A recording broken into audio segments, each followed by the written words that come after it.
पुन्हा राजकारणामध्ये वळण्याचं कारण हे साजिद नाडियादवाले.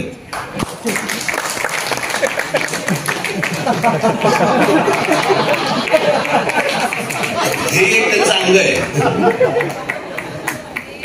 नाही, त्यांनी मला फक्त एकच गोष्ट सांगितली की राजभाई, मैं प्रोड्यूसर हूं, प्रोड्यूसर किस तरह से काम करता है मुझे मालूम है, क्या क्या करना पड़ता है मुझे मालूम है.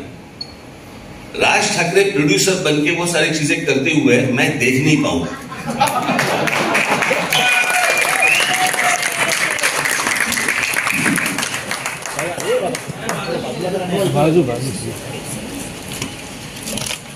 सर्वप्रथम मी व्यासपीठावरती आलेले माझे सर्व मित्र यांचे मी आभार मानतो. खास करून आमिर खान यांना मी फक्त सांगितलं की असं असं ट्रेलर रिलीज आहे आणि आमिर यायला पाहिजे.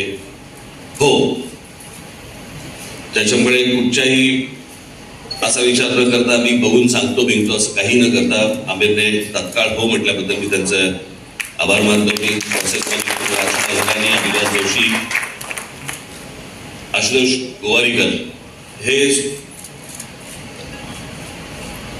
ज्या वेळेला या स्टोरीमध्ये कधी कधी काही अडथळे आले किंवा काही प्रॉब्लेम्स आले किंवा कुठची गोष्ट आली तर अनेकदा आशुतोष, राजकुमार इराणी आणि अभिजात यांनी त्या प्रॉब्लेम मधनं मार्ग काढून आम्हाला दिलेले आहेत आणि त्यांचा खूप मोठा सहभाग या चित्रपटामध्ये आहे. त्याबद्दल त्या तिघांचे मी आभार, आज आल्याबद्दल आभार आणि त्यांनी चित्रपटाला जे काही मदत केली त्याबद्दलही त्यांच्या सर्वांचे आभार. अविनाश गोवारीकर यांनी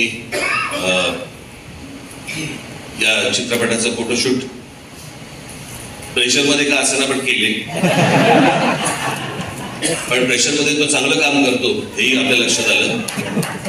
तर अविनाश चे देखील आभार. माझे मित्र साजिद खान यांचे देखील मी आभार मानतो की आज ते इथे आलेले आहेत. अनेक माझे मित्रमंडळी इथे आले. साजिद नाडियादवाले, मी खरं सांगायचं म्हणजे 2000 साली, हे मुद्दामून आपल्याला ही गोष्ट आज आवर्जून मी सांगणार आहे. 2000 साली ज्या वेळेला मी एका वेगळ्या पक्षात होतो आणि त्यावेळेला मी त्या पक्षामध्ये ज्या काही गोष्टी सगळं सुरू होतं राजकारण, त्या सगळ्या गोष्टीला वैतागून कंटाळून मी एक रिव्हर्सचा गिअर टाकला होता आणि मला असं वाटत होतं की नको ते राजकारण, मला जायचंच नाही, तर राजकारणामध्ये पुढे काही करायचंच नाही, माझी इच्छाच नाही मला. आणि मला असं काहीतरी गोंधळ बिंदळ घालून मला काही करायचं नाही, मी राजकारण हळूहळू सोडून देतो, मला कुठे धक्केही द्यायचे नव्हते, काही करायचं नव्हतं. त्यावेळेला मी साजिद नाडियादवाले आणि मी आम्ही अनेकदा सतत भेटायचो, बोलायचो. आपल्याला फिल्म प्रोडक्शन कंपनी सुरू करायची, मला फिल्म सुरू करायचं, मला फिल्म प्रोड्यूस करायची वगैरे वगैरे. एके दिवशी मी पुन्हा राजकारणामध्ये वळण्याचं कारण हे साजिद नाडियादवाले.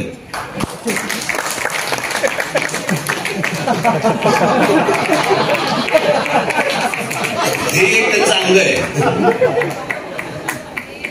नाही, त्यांनी मला फक्त एकच गोष्ट सांगितली की राजभाई, मैं प्रोड्यूसर हूं, प्रोड्यूसर किस तरह से काम करता है मुझे मालूम है, क्या क्या करना पड़ता है मुझे मालूम है.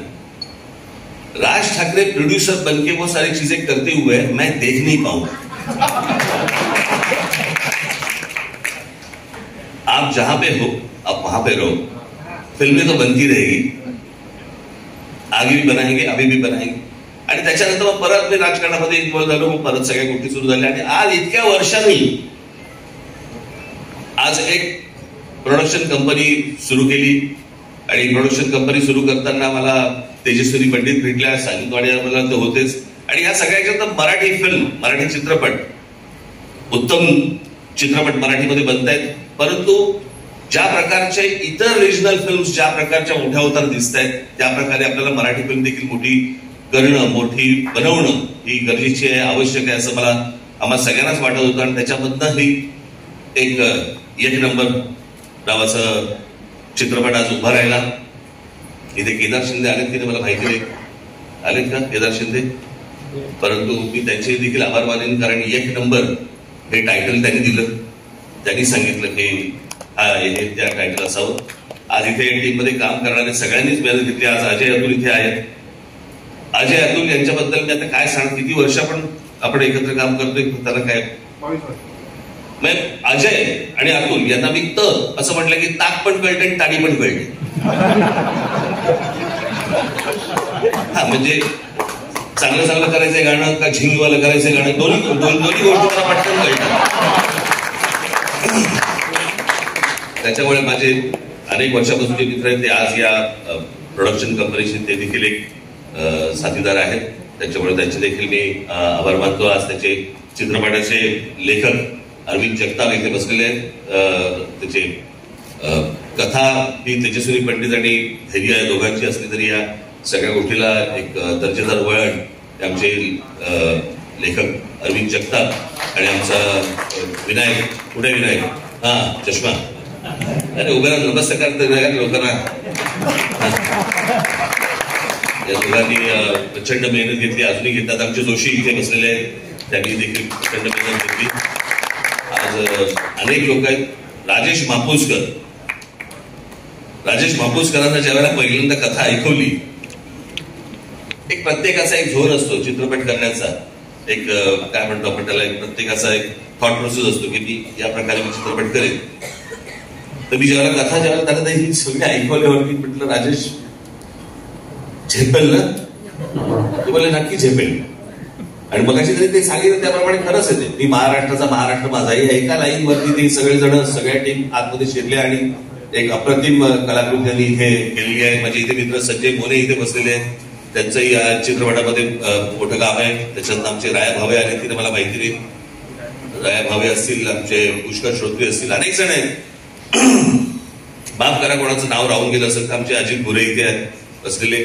संजय मेमाणेंना मी खूप सुरुवातीपासून त्यांना खूप त्रास दिला की कशा प्रकारची कलर स्कीम पाहिजे वगैरे, आणि मेमाणेंनी अर्थातच ते उत्तम डीओपी आहेतच, परंतु मी काही त्याला त्रास दिला त्याबद्दल त्यांना काही त्रास झाला नसेल अशी माझी अपेक्षा आहे. अनेक लोकांना मी थोडा बहुत त्रास दिलेला आहे, त्याबद्दल मी आजच्या दिवशी मी जरा दिलगिरी व्यक्त करतो, नंतर सांगू नका. परंतु हा चित्रपट एक उत्तम चित्रपट झालेला आहे. तेजस्विनी, धैर्य हे सर्व, राजेश मापुसकर, अजय अतुल हे सर्व, दुसरे आमचे कुणाल करण ते देखील त्यांनी देखील एक या चित्रपटात एक गाणं गायलेलं आहे, त्यांचे देखील आभार मानतो. आणि या चित्रपटाची सगळी टीम, या सर्व टीमला मी मनपूर्वक शुभेच्छा देतो. मराठीमधली आजपर्यंतची सगळ्यात मोठी ब्लॉकबस्टर चित्रपट हा ठरू दे अशी एक आशा अपेक्षा बाळगतो. झीने आम्हाला जी साथ दिली, सुभाषचंद्र गोयल यांच्याकडे मी जेव्हा गेलो त्यावेळेला त्यांनी तात्काळ हो म्हणून सांगितलं, आणि हा चित्रपट आज झीने आज हातामध्ये घेतलाय. सगळ्या गोष्टी आज झी करते, झी स्टुडिओज करतायत, त्याबद्दल त्यांचे देखील मी आभार मानतो. अजून कोणाचे राहून गेले असतील तर मला कळवा, मी जाहीर त्यांची आभार मानायला तयार आहे. वर्धा भाभी आज इकडे आहेत. मगाशी आमिरने साजिद भाईंना विचारलं की वर्धा, तो बोले हाँ प्रोड्यूसर है. तो बोले क्यों? बोले पुतले जलेंगे तो उसके जलेंगे, मेरे नहीं जलेंगे.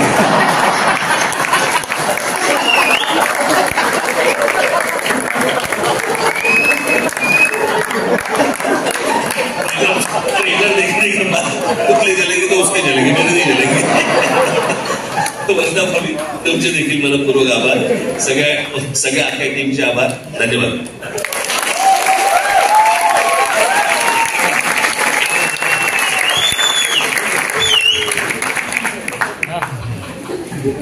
मी आता एक नंबर या चित्रपटाच्या संपूर्ण टीम